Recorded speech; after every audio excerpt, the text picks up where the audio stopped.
हाय, hello, नमस्कार. मी स्वाती आपल्या सगळ्यांचे स्वागत करते माझ्या एका नवीन व्हिडिओमध्ये. Blouse designs, blouse stitching, cutting related वेगवेगळ्या व्हिडिओंसाठी आजच चॅनलला सबस्क्राईब करा आणि बेल आयकॉन प्रेस करायला विसरू नका. आणि हो, व्हिडिओ जर आवडला तर नक्कीच व्हिडिओला एक लाईक करा.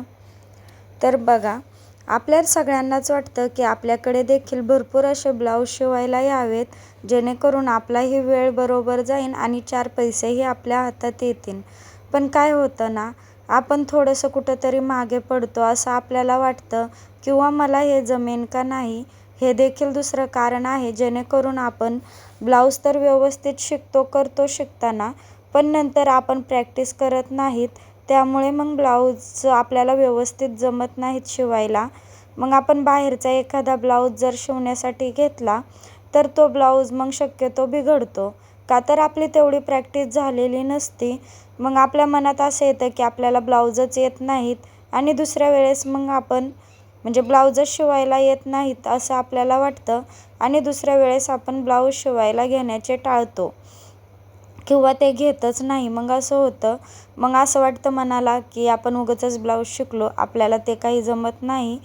पण मग आपले एक मन जे असते ते म्हणते की आता इथून पुढं नको ब्लाऊज शिवायला.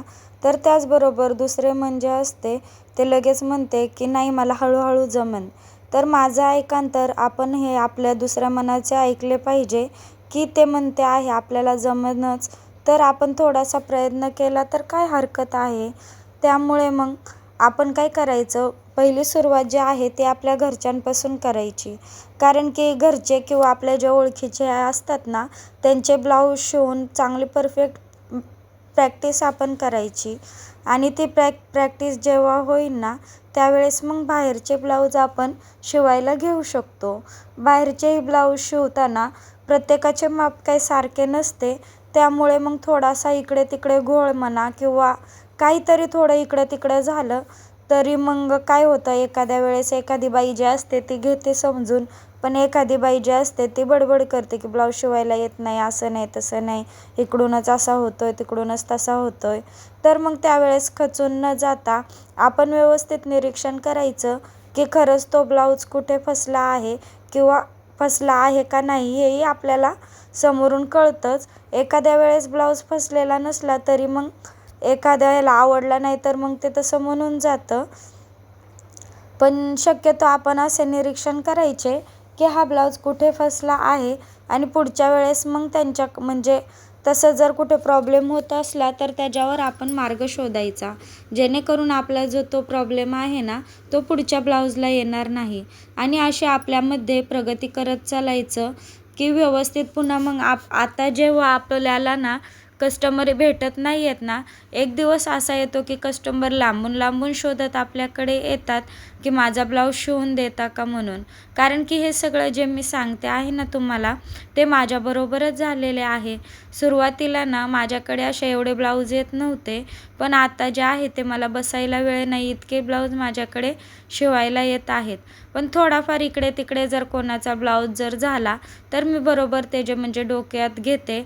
आणि आजकाल म्हणजे पहिल्यासारखं राहिलेलं पण नाही आहे. आपण यूट्यूबला जर सर्च केले की हा प्रॉब्लेम येतोय तर त्याच्यावर तुम्हाला 100 तरी व्हिडिओ लगेचच येऊन जातात. मग त्यानुसार आपण आपली चूक कुठे झाली होती हे शोधून घेऊन त्यावर आपण नक्कीच पर्याय काढला पाहिजे. तर हा जो ब्लाऊज आहे ना, हा बघा मी 36 इंच छातीचा 4 टक्सचा ब्लाऊज आहे, तो मी स्टिच करत आहे. तर बघा तुम्ही ह्याचा फुगा जो आहे मधला तो किती छान आणि किती मोठा पडला आहे. तुम्हाला जर याचे कटिंग जर पाहिजे असेल ना तर नक्कीच तुम्ही कमेंट करा, मी पुढचा व्हिडिओ 4 टक्स कटिंगचा घेईन. व्हिडिओ आवडला असेल तर नक्कीच व्हिडिओला लाईक करा, चॅनलला सबस्क्राईब करून बेल आयकॉन प्रेस करायला विसरू नका. आज एक मज्जाच झाली. माझ्या म्हणजे ब्लाऊज शिवण्यासाठी मला एक फोन आला होता. इथल्याच आमच्या शेजारच्या होत्या त्या. पण घरी आहे का नाही ते बघण्यासाठी त्यांनी मला फोन केला होता. मग मी त्यांना म्हणलं तुम्हाला 10 दिवस तरी ब्लाऊज भेटणार नाही. तर त्या मला हसून म्हणल्या की बघू, मी तिथं आल्यावर बघू. जुनं कस्टमर आहे त्यामुळं मग हसून म्हणजे आमची चेष्टा मस्करी अशी चालूच राहते. की बऱ्यापैकी मग त्यांनी घरी आल्यावर नंतर मग सांगितलं 10 दिवसात एक दिले तरी चालतील म्हणून. आणि मी त्यांना आधीही फोनवर तसेच सांगितले होते, की म्हणजे असं होतं की आपली जर फिटिंग फिनिशिंग जर बायांना पुढे आवडली ना, तर बऱ्यापैकी आपली जे आहे ते ब्लाऊज आपल्याकडे शिवायला येतातच. आणि मग त्यासाठी म्हणजे आपण तेवढा प्रयत्नही केला पाहिजे, की आपला ब्लाऊज नेमका कुठं चुकत आहे याचा शोध लावून आपण तो ब्लाऊज दुरुस्त केला पाहिजे.